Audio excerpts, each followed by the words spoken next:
So thank you everyone so much for coming to our CAIS seminar series. Today, Dr. Amulya Yadav will be talking. He is the PNC Technologies Career Development Assistant Professor in the College of Information Sciences and Technology at Penn State University, where he serves as director of the RAISE Research Lab. He's also an associate director at the Center for Socially Responsible AI at Penn State. Dr. Yadav's research works in the field of responsible AI and artificial intelligence for social good, and focuses on developing theoretically grounded approaches to real-world problems that can have an impact in that field. And today he'll be talking about sidestepping the black box, a new paradigm for explainable AI. So with that, you can share your screen and get started. Thank you, Nathan. Let me share my screen and I will get this party started. All right, so let me know if you guys don't see my slides. And if you, I'm going to assume that your silence means that you are seeing my slides. And yeah, you can see them. You can see them? Okay, wonderful. All right. It's a 45 to 50-minute talk, right? And then I leave some minutes of questions. All right. So I changed the title somewhat to make it more relevant to CAIS. And so today, thank you everybody for attending this talk. I'll be talking about explainable AI for nonprofits. So I'll be focusing on a recent work that looks at how to do XAI for social good. And we believe that we've uncovered some use-inspired approaches for explainable AI, and I'll be talking about that. But before I begin, I just wanted to say that it's great to be back. I am a USC alumni. I am a CAIS alumni as well. I started my PhD in computer science at USC. This is me right here and here in the fall of 2013. And in 2016, CAIS started. So I've known Eric and Milind before there was CAIS, and I've known them after that there was CAIS. And in spring 2018, I was proud to be the first, at least from the computer science side, I was proud to be the first PhD student to graduate from CAIS. So really, really fun memories and a lot of nostalgia in me coming back here. And after leaving USC, the first job that I ended up taking was an assistant professor job at Penn State. This building is my office. We are in the middle of Pennsylvania. That is a stadium which I know, the USC team is going to come starting next year. The USC team is going to come to Penn State, and our team is going to go to USC because I think USC is shifting football conferences. So I'm sure I'll be meeting lots of USC folks over the years. And at Penn State, I direct the RAISE lab. RAISE stands for Responsible AI for Social Emancipation. And really, what do we mean by responsible AI? We have two goals. We want to use AI to help marginalized communities around the world, while at the same time, we want to ensure that the AI solutions that we develop, they are safe, they are explainable, they are fair, and that is, they don't discriminate amongst any particular subpopulations of individuals, and that they are robust against any kinds of uncertainties that might exist in the real world. Right. And so a lot of our focus at the RAISE lab is around how can we solve the problems faced by low resource communities and underserved and marginalized communities around the world. And as computer scientists sitting in comfortable offices in well-developed parts of the world, I cannot claim to know anything about the problems faced by low-resource communities. So our solution is we collaborate a lot with nonprofit organizations around the world that work with these low-resource communities on the ground, and therefore they have a better handle on understanding the kinds of problems that are faced by these low-resource communities. So we ask them, you're already doing some great work. How can we use AI, or how can we do AI research that helps you do your job better? All right. And some of the low-resource communities that we've worked with over the years is, I'll start with the homeless youth project that we started at CAIS. This was, done. This became my PhD thesis. So we worked a lot with homeless youth in Los Angeles. We've ever since, after moving out of CAIS and after having started my job at Penn State, we've worked with smallholder farmers in India and East Africa. And we've also worked recently, we've worked with pregnant women in rural Kenya. And I'll give you a broad, quick overview of these three deployed AI applications that we've developed for these for these low resource communities. So let's talk about homeless youth in Los Angeles. What we developed, or the problem that we were trying to solve, is we were trying to develop AI for preventing HIV amongst homeless youth. This was work done under the guidance of Eric and Millen and others at CAIS. And so the problem is homeless youth tend to be highly prone to sexually transmitted diseases such as HIV, hepatitis Z, and others, because of high-risk activities that they engage in, such as unprotected sex, needle sharing while using drugs, etc. And as a result, it turns out that 3 to 10% of homeless youth are HIV positive. And it's crucial that you get this number, reduce this number as much as you can, because this is quite significant as compared to the number of stably housed youth who are HIV positive. And one of the popular approaches that has been proposed in the social sciences has been these popular opinion leader, or POL, intervention programs, where a small set of homeless youth are trained as peer leaders. And in their training as peer leaders, we do two things. We give them information about how do you contract HIV or ST or hepatitis C or other STIs. What should you do if you think you have the disease? What should you do in order to get tested? How do you prevent other people from getting it, and so on and so forth. And the second more important thing that we train peer leaders to do is we ask them to share this information amongst their peers. And this gave rise to the computational question, well, inside a social network of homeless youth, which youth should be chosen as peer leaders? So this might be a social network of homeless youth, which I think was collected initially by Eric and his team over many, many years. And so if you were allowed to choose 3 peer leaders in the social network, should you be choosing these 3 nodes as peer leaders, or should you be choosing these 3 nodes as peer leaders, or these 3 nodes as peer leaders? Which choice of peer leaders would work best in terms of spreading awareness and influence about HIV and other STIs in the social network of homeless youth? And through the course of my PhD, we developed a series of different AI algorithms that focused on different things. I'm not going to go into the details of these algorithms. So we developed algorithms such as Healer, which relied on POMDPs, DOSIM, which added a layer of game theoretic reasoning on top of what we had in Healer.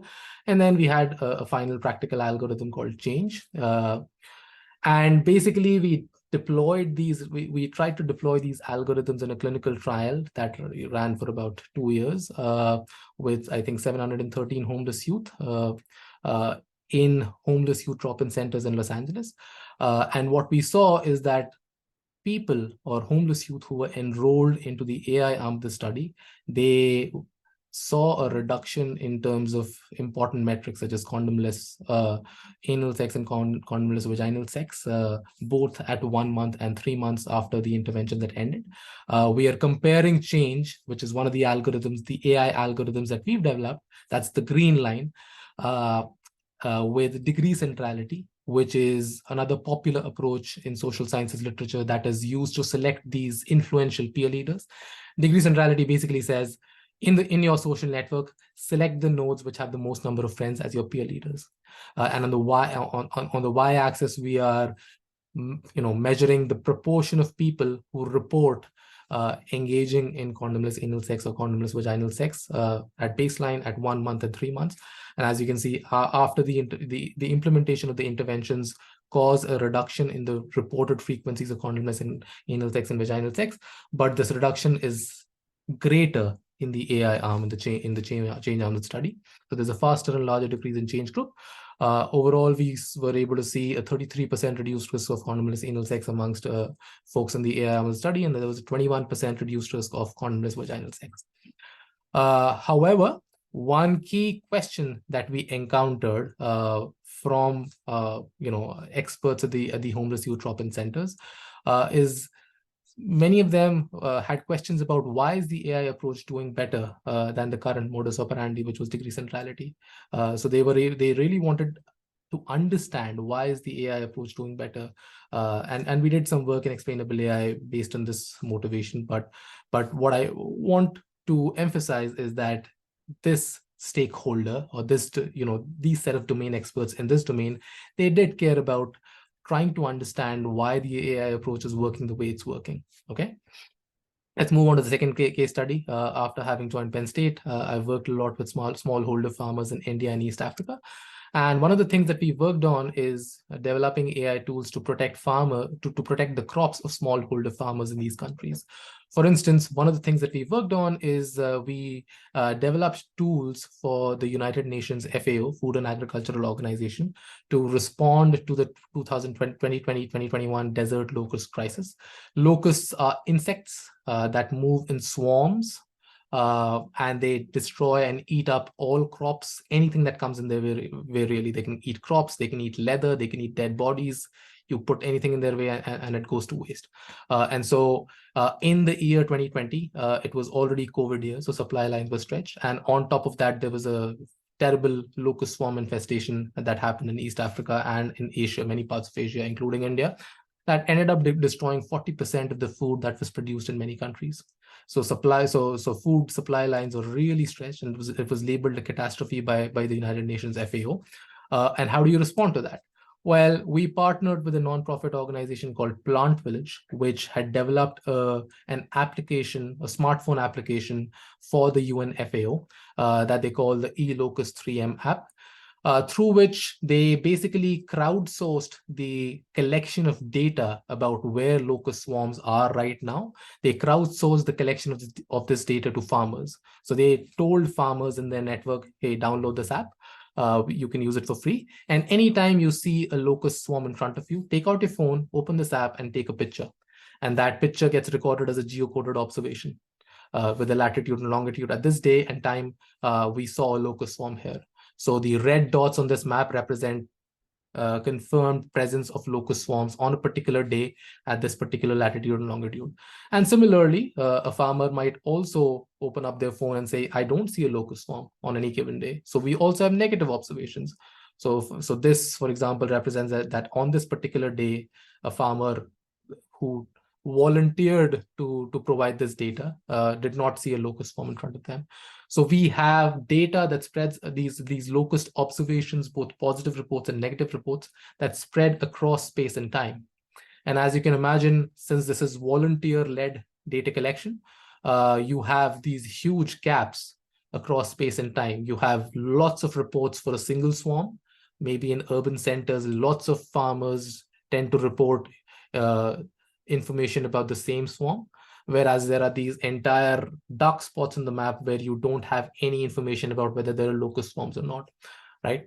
And so this was the kind of data that we had, and what we wanted to do is we wanted to forecast where these locust swarms are headed next, so that we can proactively tell farmers, or the UN FAO can tell farmers that locust swarms are headed your way. It is a good idea to spray your farms with locust spray right now as opposed to later.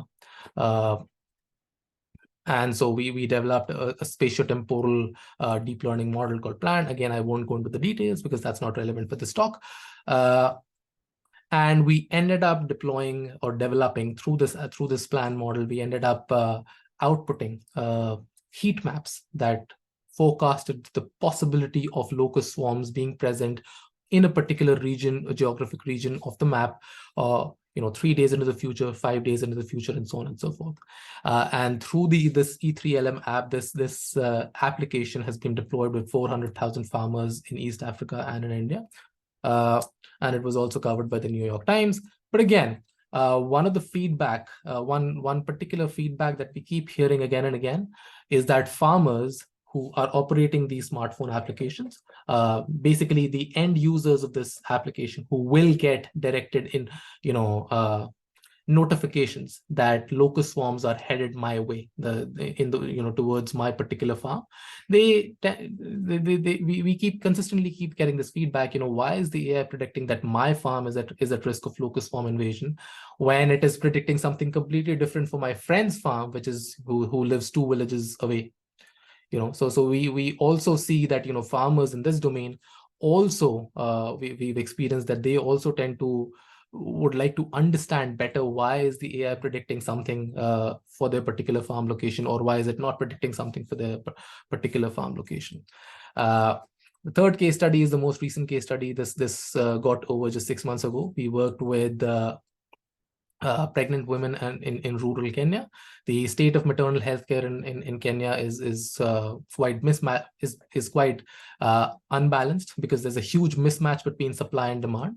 And the maternal mortality rate in Kenya is quite high. So 362 women die during pregnancy. So for every 100,000 or 100,000 births, I think there's a typo here. So for every 100,000 births, 362 women die. And the worst afflicted are women in rural Kenya. By the way, the mortality rate in Kenya is one of the largest, or one of the highest across the entire world. Mainly the issue is for women in rural Kenya. First of all, there are very few doctors that are present in rural Kenya.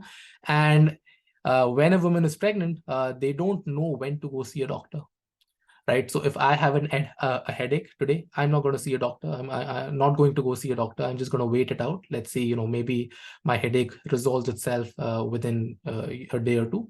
But if you're pregnant, if a woman is pregnant, in that case, you would want to get everything checked. And what warrants an arduous trip to the nearest city where you can see a doctor was the question. And so we collaborated with a nonprofit called Jacaranda Health, who had this prompts platform, which, let me see if I can, the video is not playing. It is basically an SMS-based platform through which mothers can send SMS messages to a toll-free number, and their queries about, I'm experiencing headache, should I go see a doctor? These kinds of queries can be answered by a human clinical operator, right? And this prompts platform is doing quite well. They have 4 million active users as of July 2023. They receive 2 million messages every month. Unfortunately, this is also a bottleneck, because they just don't have enough help desk operators to be able to answer all these messages that are being received in a reasonable amount of time. And this bottleneck raises another challenge, that we want to be able to identify high-risk messages so that they can be answered first. You don't want to keep a mother waiting who's experiencing severe abdominal discomfort while you're busy answering questions sent in by mothers who are asking questions about diet or nutrition, right? So those questions can wait, because the number of help desk operators is limited. You can't answer everybody's questions at the same time. Ideally, if you could do that, you should do that, but you can't, because the supply of help desk operators is limited. You want to prioritize their time towards answering the more high-risk messages first. So again, all messages will be read and answered. It's just that we want to change the priority ordering in which these messages will be answered, right? And so we developed an NLP solution called Trim AI, which takes as input an SMS message. There's some automated AI triage that happens, and outcomes and output that tells, this is whether the medical condition experienced by the mother is of high risk or low risk, right? The technical challenge is that these SMS messages that were coming in are code mixed between English and Swahili. And that becomes a problem for many natural language processing models. And so we developed a Trim AI model. Again, I'm not going to go into the details, but it is basically a combination of pre-trained large language models, and we did some content pre-training on top of that. And then we deployed it. So we tested out this tool in an A/B test that ran over 2 weeks in June of 2022, and we saw that. Okay, I think there's an issue here, but I think so there's an issue with the animation, but I can tell you the results. So we were able to show that our model was 17% more accurate in identifying high-risk medical conditions for mothers in the field. It was much more cheaper for the nonprofit organization to use our model, so they were able to save up on their costs by as much as 90%, and they were able to reduce the the workload of their help desk by 12%. Right, but again, so this tool is deployed. It's operational right now. Right now, if a mother in Kenya were to send an SMS message, it would be read by our AI algorithm, and triage would be provided depending on what our AI algorithm determines their risk to be. However, we have also gotten feedback from Jacaranda Health because they wanted to understand why or how TrimAI is making predictions and how does it improve upon the predictions that were being made by earlier versions of the model that they were deploying, right? And so, we've worked with other nonprofits as well, and most nonprofits that we've collaborated with have been interested in XAI and understanding. So of all the nonprofits in the world, there's a certain subsection of nonprofits who are interested in using AI solutions. Of those nonprofits who are interested in AI solutions, most of them tend to want to know, why is the AI working the way it's working, right? Because many times the solutions proposed by AI models can be quite counterintuitive. And therefore, they want to view XAI methods or XAI solutions as a means to develop trust in the AI system, so that they can truly be confident about using these systems in their domains. In addition, these methods could also be used as a means to debug our AI systems against their years of expertise and domain knowledge, right? So that's the backdrop of how we got into the space that I'll talk about, right? So far I've not really talked about XAI, but now I will. And really, I was never an XAI person. I have not done, before we started this project, we've not done a lot of research on XAI. And so therefore we started with a literature review of XAI research that's happened. And we tried to see whether current XAI methods fit the bill. Are they usable for developing XAI solutions in these domains? And what we found is that there's a disconnect between the work that's happening in XAI, in the field of XAI, and what is really needed in these nonprofits domains when you try to use AI in these settings, right? So what is XAI? XAI is a field that tries to come up with techniques to communicate AI knowledge to human beings. Unfortunately, what we found through our literature search, I think this is a fairly representative statement, that XAI methods are often designed in a post hoc manner. What that means is, through most of XAI research is built on the premise of post hoc explainability. So what is post hoc explainability? It is basically this assumption that you are trying to explain the predictions made by an AI model that has already been trained. It's been trained, you don't have access to it, and it's out there and it's deployed. Okay, so this assumption makes a lot of sense, right? Because you're not assuming anything particular about your machine learning model. You want to develop XAI methods that can work with any black box model, right? And so therefore, this assumption allows you to develop XAI methods that are agnostic to the particular machine learning model that you're trying to explain. So you could use the same XAI technique that you develop to explain predictions that are made by machine learning models that power AlphaGo, that power Tesla Autopilot, that power any healthcare AI model, and many more. So that's the power or the benefit of using post hoc explainability, right? And there are lots and lots of methods that have been proposed. There are attribution-based, importance-based methods like LIME, SHAP, integrated gradient. There are also case-based reasoning methods like influence function, TCAV. However, it is also the case that most of these methods that have been developed in the research community, most of them provide or generate explanations that are better suited to be understood by people who are experts in machine learning, or who have a basic understanding of how machine learning works and AI works, right? As an example, let's talk about feature-based explanations. Let's say that you are somebody who's applying for a loan to a bank, and the bank uses a machine learning model to screen out bad loan applications or people who are unlikely to pay off their loans. So maybe this is your feature application. So your age 24, the amount that you're requesting is 20,000 for a period of 36 months. Your FICO score is 600, and this is your income. And you pass your loan application to the machine learning model, and maybe the model comes back to you and says your loan is denied. But in addition, maybe the bank provides a feature-based explanation to this applicant, saying that these are the feature importances for our machine learning model for the different features.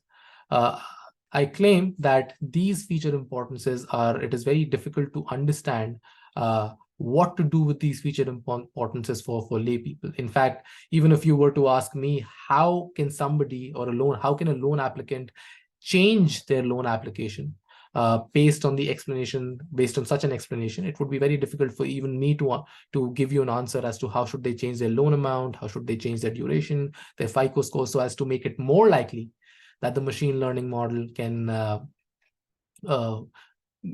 approve their future or their improved loan application, right?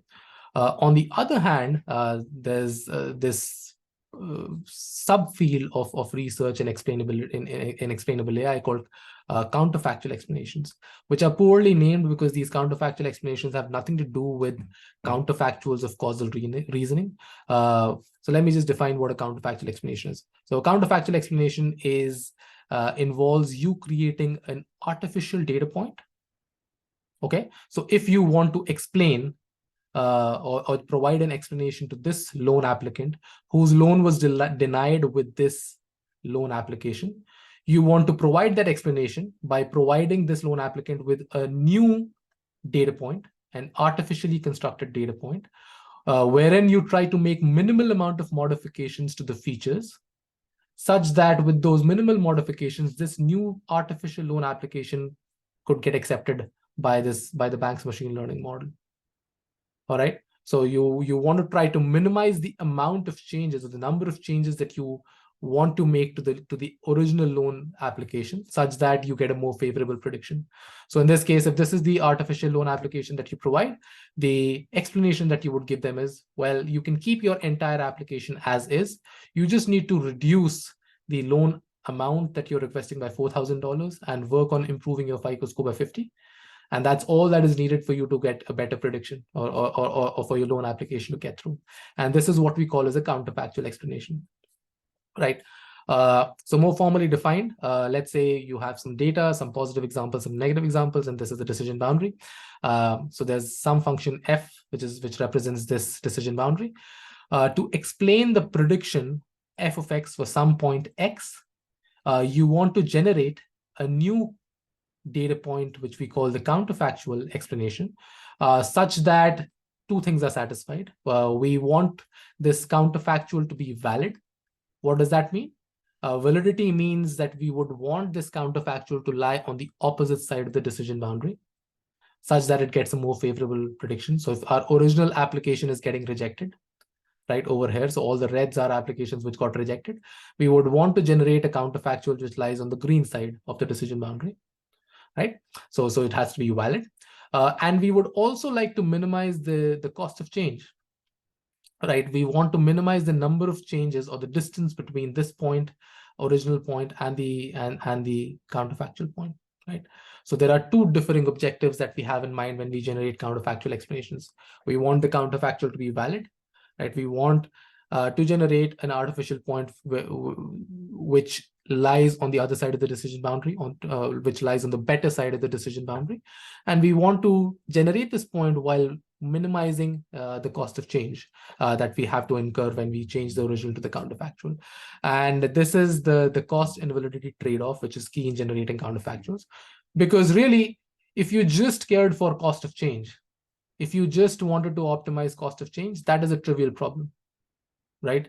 If you don't care about validity, if you just cared about minimizing cost of change, you could trivially set your counterfactual to some point which is very, very close to the original point, right?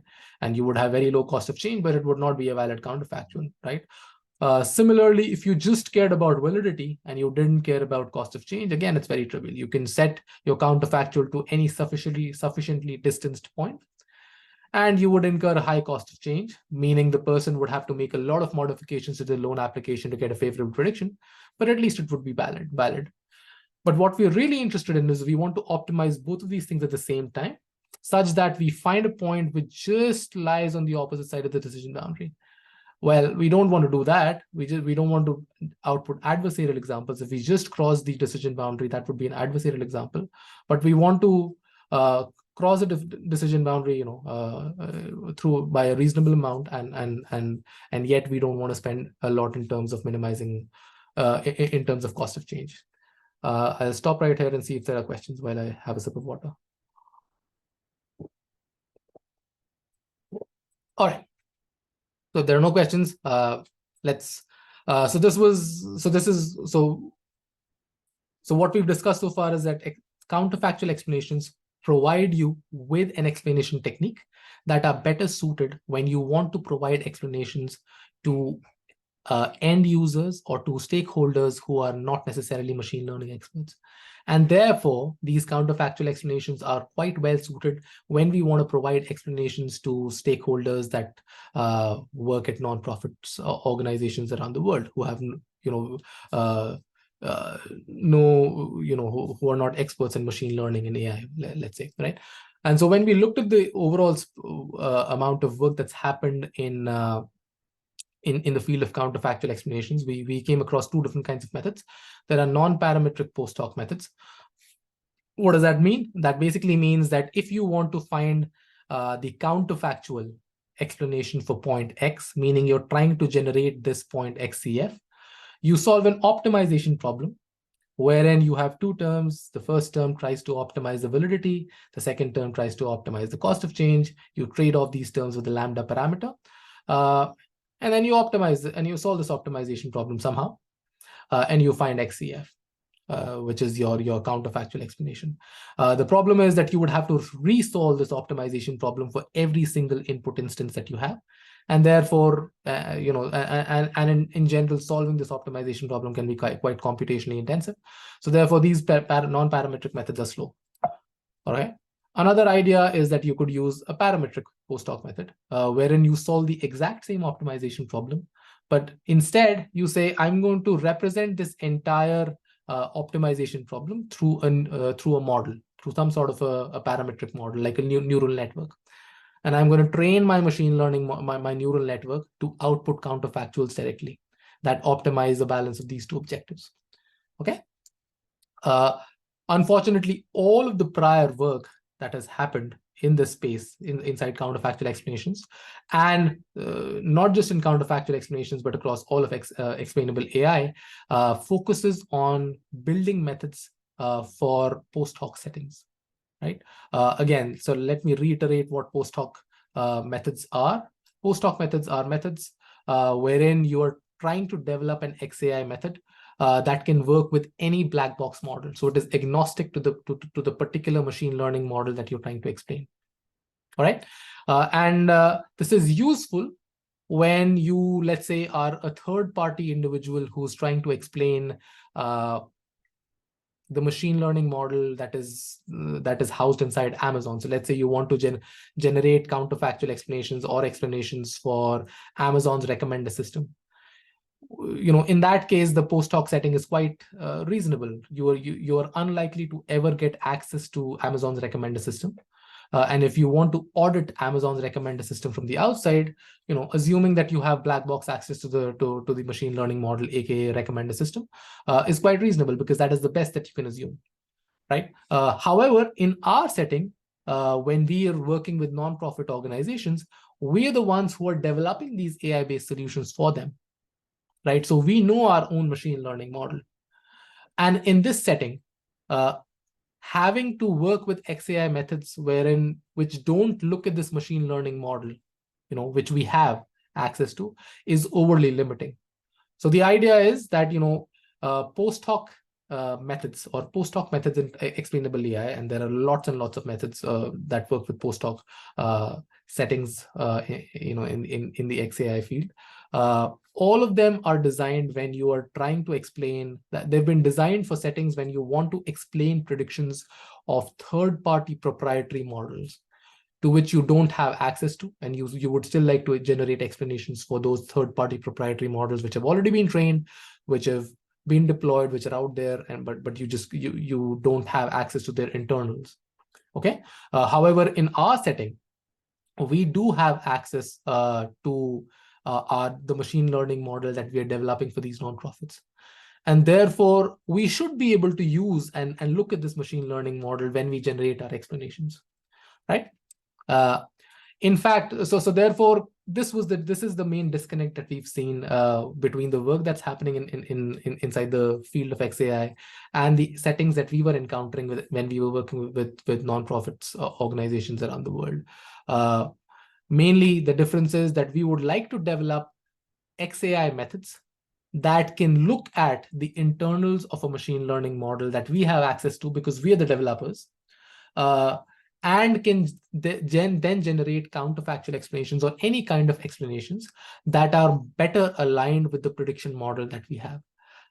Right? We don't want to rely on methods that assume black box access to our machine learning model because that's overkill. We do have access to a machine learning model in this case, right?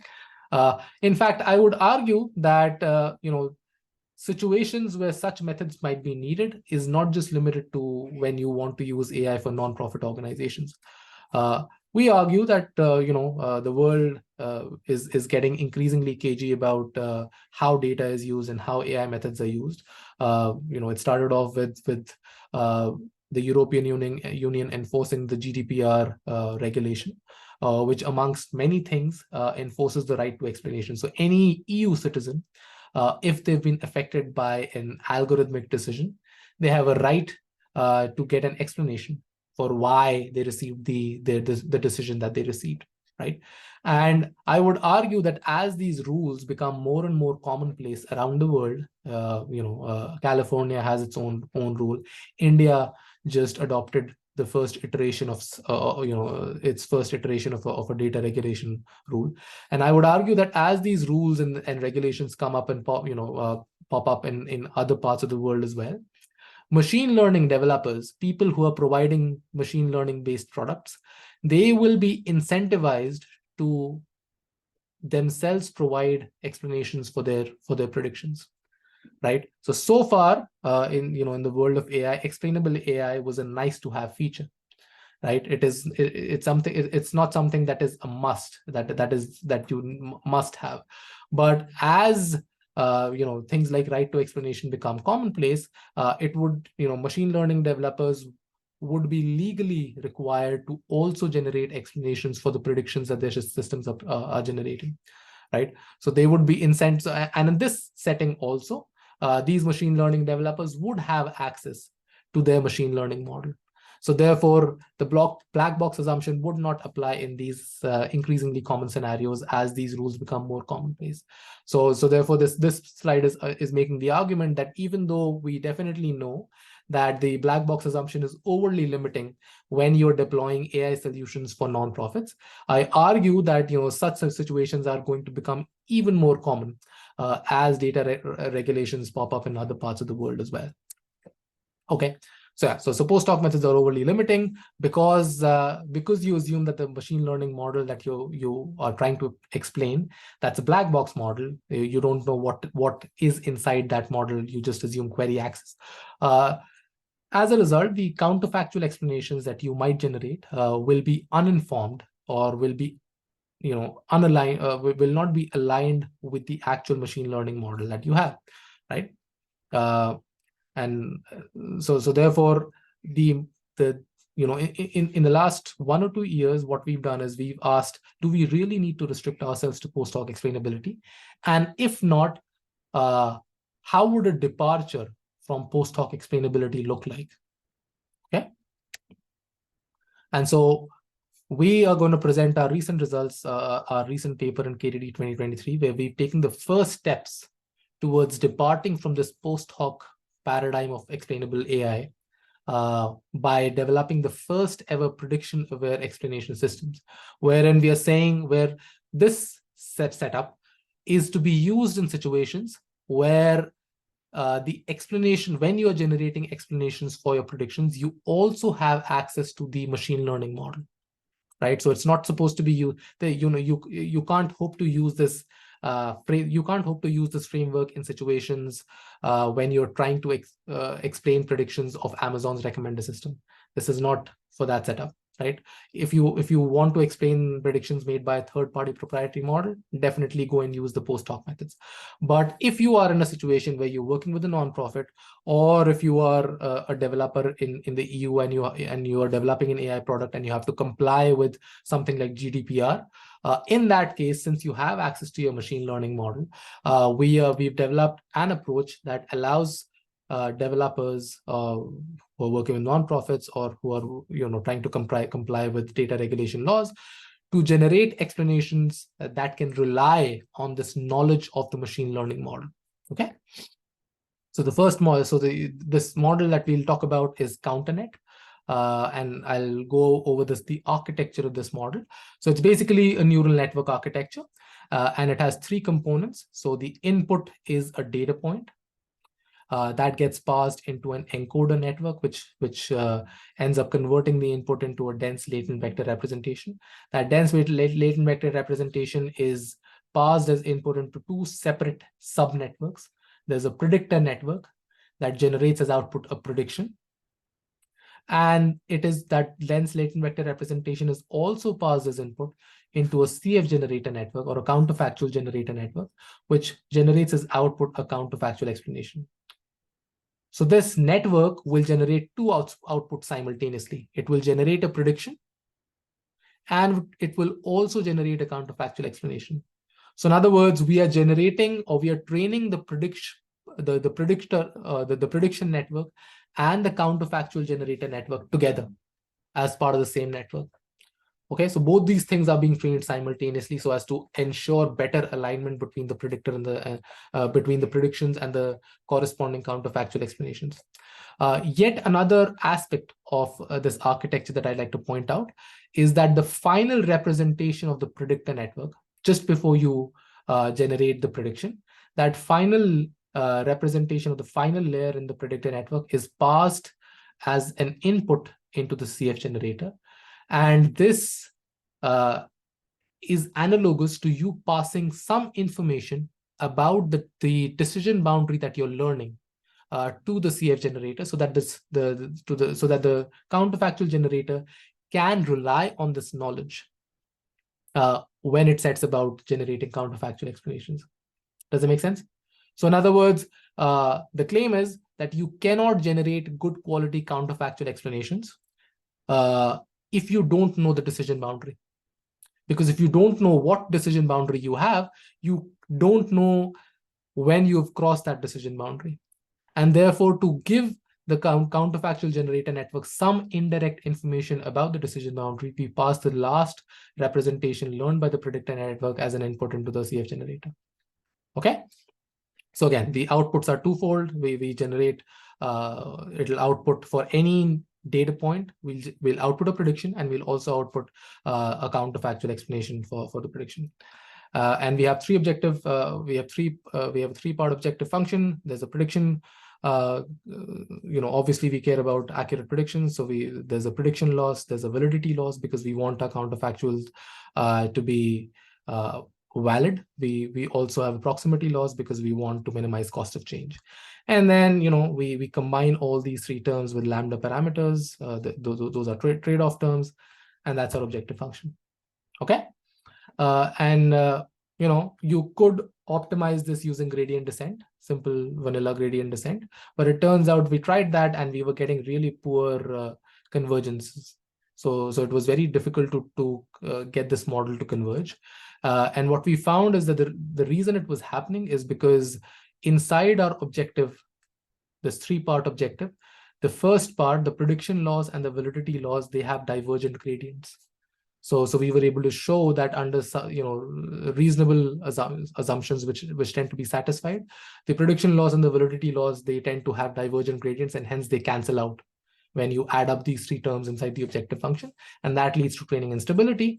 So to fix that, we propose a blockwise gradient descent, wherein we separate out the training into two steps of gradient descent or backpropagation, wherein we first only do a backprop on the prediction loss, and in the second stage we do a backprop on the validity and the proximity. And this sort of fixes the convergence issue right after. So the green line is what we get with this setup when we have a blockwise gradient descent, and as you can see, we get much better validity losses in comparison. But that's not all. We also run into an issue of adversarial robustness. So it turns out that just because you're trying to generate predictions and counterfactual explanations simultaneously, it increases the adversarial the susceptibility to adversarial examples by a lot, right? And so it makes the model quite susceptible to adversarial examples. I won't go. I'm happy to take a question on the intuition behind why this is the case later on. But we saw that our model is not adversarially robust. This is that intuition, but I'm skipping that in the interest of time. And we were able to show this theoretically as well. So it turns out that the main issue is that when we optimize the validity loss, which is one of the objective functions inside our loss function, when we optimize that with respect to the predictor weights, that ends up increasing the Lipschitz constant. And there is prior research that shows that as the Lipschitz constant increases, it decreases the adversarial robustness. Okay, and so we were able to fix that by changing our blockwise gradient descent in a way such that when we do the second gradient update, we freeze the weights in the predictor. We only update the weights in the CF generator. Again, this is not that important. These are technicalities. So in terms of evaluation, how does this model work? Well, we developed this model and we compared it against many different post hoc baselines. So we have 8 baselines. Here we are plotting. This is the x-axis is plotting the proximity of the counterfactuals. Lower is better, meaning proximity is the same as cost of change. So lower cost of change is better. And the y-axis is the invalidity, which is the error. Again, lower is better. So methods that lie on the bottom left corner are better. And across 8 different methods, CounterNet seems to be on the closest to the bottom left corner. And that's not all. It runs much faster than other post hoc methods, significantly faster. And importantly, we don't lose out a lot. The one big question could be, since we are generating counterfactual explanations simultaneously with predictions, do we lose out in terms of predictive accuracy because we are trying to balance multiple objectives as opposed to just trying to optimize predictive accuracy? And it turns out that we don't lose out a lot in terms of predictive accuracy, while even when we are trying to optimize these other objectives as well. So we see reasonable, almost similar, sometimes even better predictive accuracies with CounterNet. And so yeah, so with that I'll end. I think I'd like to leave some time for questions as well. So the key insights are that we've worked a lot with nonprofits across many sectors and domains. And in our experience, what we found is that most nonprofits tend to be interested in XAI solutions. But what we found is that there's a disconnect between the kinds of XAI solutions that would really be useful in domains where AI is being used for nonprofits and the XAI methods that exist today. There's a disconnect between the two. Because the XAI methods that exist right now, almost all of them are focused on post hoc explainability. So they are designed to be used in situations when you're trying to explain third-party proprietary models. So if you're trying to explain models to which you can't hope to get access. For example, if you're trying to explain Amazon's recommender system, those are the situations where you would want to, for which these systems are develop. However, we see that in our settings, when we try to develop AI for nonprofits, this post hoc explainability is overly limiting because we do have access to our machine learning model, and in fact, we also argue that these situations are not just limited to applications in the nonprofit space. You are going to encounter these situations increasingly likely. And the interesting part is that nobody seems to be working on this area, which we strongly believe is going to be increasingly relevant as these data regulations are going to pop up. And so here at Raise, we've started taking the first steps towards building XAI methods that depart from this prevalent post hoc paradigm in explainable AI. That can be used in situations where you as a machine learning developer are also interested in developing explanations or generating explanations for your predictive models. Okay. With that, I'll end. These are the students who worked on these models. These are my PhD students who worked on this topic. And yeah, thank you so much for your time, and I'm happy to take any questions.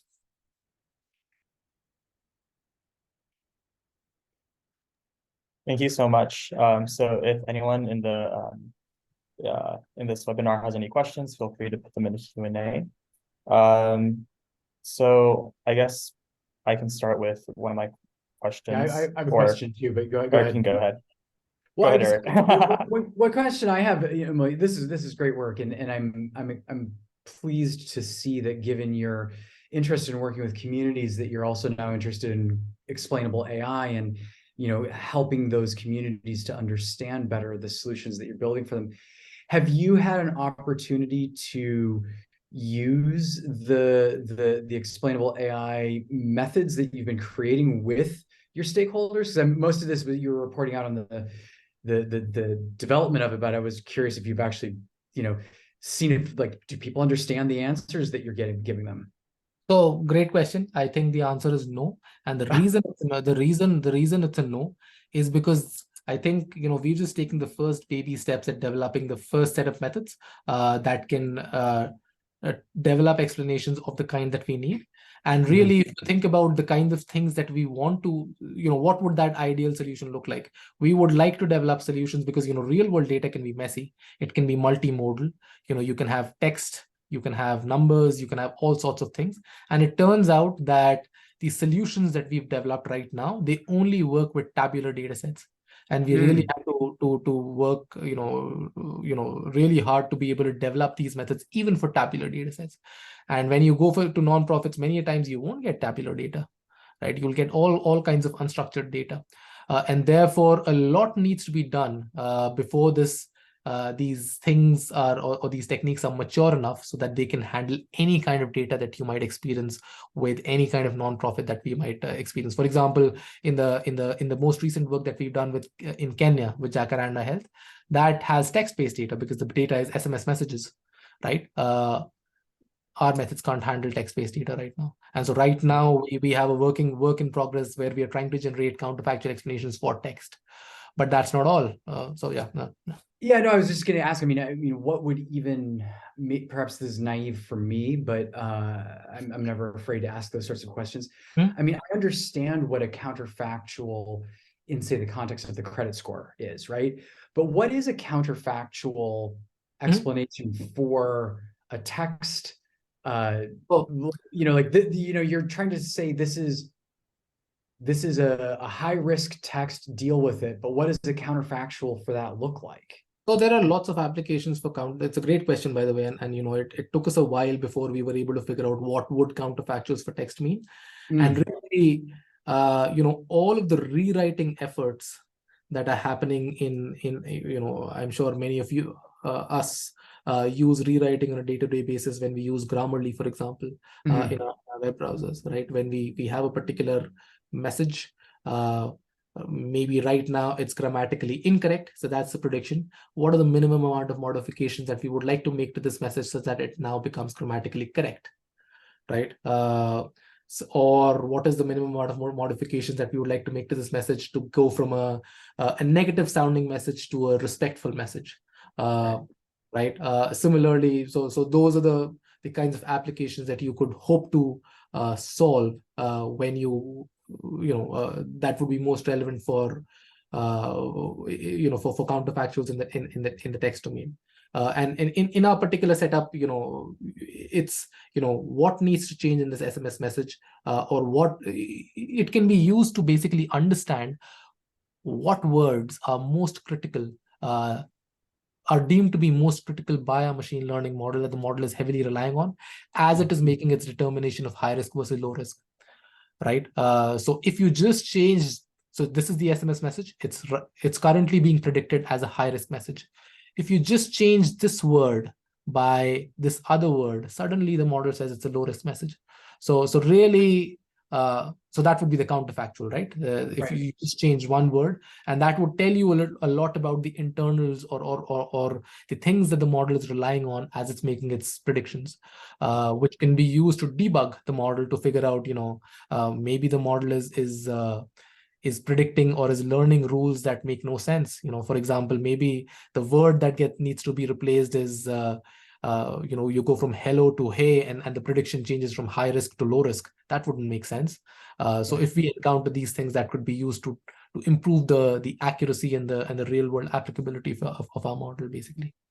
Yeah, no, that makes a lot of sense. I mean, it's not just about this is something then people can understand, but it also is a tool for refining, which I think is, when I was thinking about your talk, I had not really considered that as being an important part of explainability, but I mean, it makes a lot of sense, especially if you want to, especially in domains where you want to intentionally incorporate on the ground expertise, where you think that there's some sort of tacit knowledge that people may have that they can, if you give them these sorts of examples, they could help you understand better what needs to happen. It's great work. Thanks so much.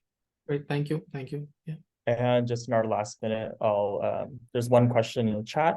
So Chance Quo asks, are there alternative types of explanations other than counterfactual that you're planning to investigate? So good question, and I've grappled with this question. And the reason I think we've settled down on counterfactual explanations is that, to my mind, and then this is just a subjective opinion, I mean, clearly it's an open debate in the field of XAI as to what methods are most explainable to average end users. And my current opinion is that these explanations represent the most actionable and meaningful. Even though they might be inaccurate, they can be understood by anyone, which is our reason as to why we've chosen these models first. But certainly I could imagine that, that being said, I mean, I think your part of the question is, who are we to decide that counterfactual explanations are the most useful or would be most interpretable to end users? And so you're right. I mean, that we should go speak to the end users who we want to show these explanations to, and ask them, hey, we think this is interpretable. Do you think this is interpretable as well? Or do you think you like this kind of explanation, or do you like this other kind of explanation? So we should certainly do that as well. But yeah, I mean, without having done that, I feel that this represents our best hope. Even though it has its own pitfalls, this represents the best hope at being able to explain the internals of AI models to non-experts. Hence, we've started work here. So great. So with that concludes our webinar. Thank you very much for everyone for attending, and thank you again, Dr. Yadav, for giving such a great talk. Great, thank you so much, guys. It was very fun. Very nice to be back, and great to see familiar faces. Nice to see you, Eric. Yep. Thanks again, Amulya. It's great to have you back. I don't know where Haley is, but I'm sure she's here somewhere. So nice. I think she's behind the Center for AI and Society. Nice to see you. Have a great afternoon, everybody. Bye-bye. Thank you. Bye-bye.